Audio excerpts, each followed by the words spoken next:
আসসালামু আলাইকুম সবাই, কি অবস্থা, কেমন আছেন? এই বাড়িটি দেখতেছেন, এই বাড়ির ভিতরে আমরা এখন প্রবেশ করব।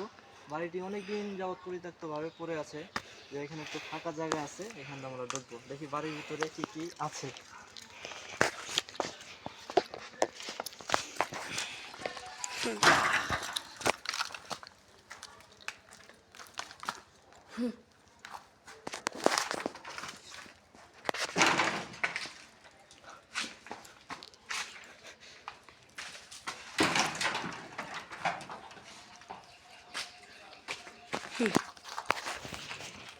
আমরা শুরুতেই দেখতে পেলাম একটা ডিম। এটা কিসের ডিম হতে পারে?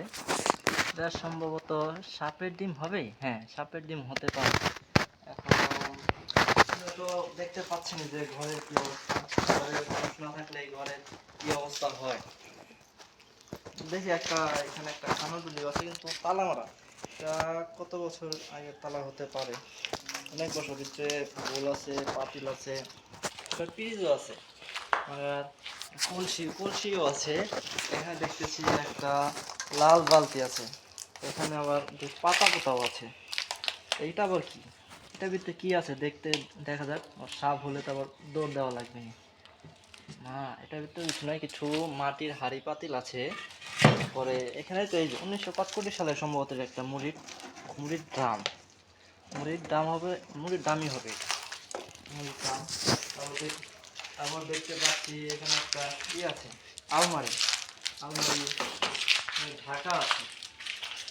ঢাকা তো অনেক অনেক পুরনো।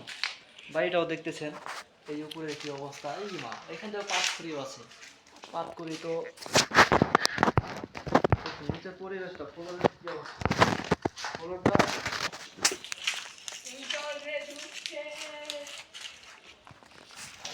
এখানে একটা স্টেশন আছে,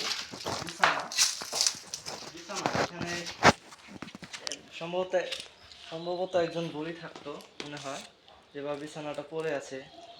দেখা যাক, বিছানাটা ঢেকে ঢেকে রাখা হয়েছে, একটা জালিম আছে এখানে।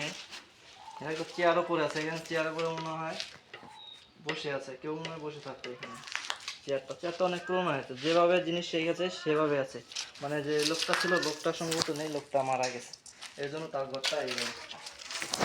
আজকের ভিডিওটা এই পর্যন্তই, কারণ ভিডিওটা করা আর হচ্ছে না। আমার যে ক্যামেরাম্যান, আমার ভাতিজা ছিল, তাকে একটা মৌমাছিতে কামড় দিয়েছে, সেজন্য ভিডিওটা করা হচ্ছে না। পরবর্তীতে নেক্সট টাইমে অন্য কোনো জায়গায়, নতুন জায়গায়, কোনো পুরনো বাড়িতে সম্পূর্ণ ভিডিও আপনাদের দেখাবো। ধন্যবাদ। আসসালামু আলাইকুম, সবাই ভালো থাকবেন।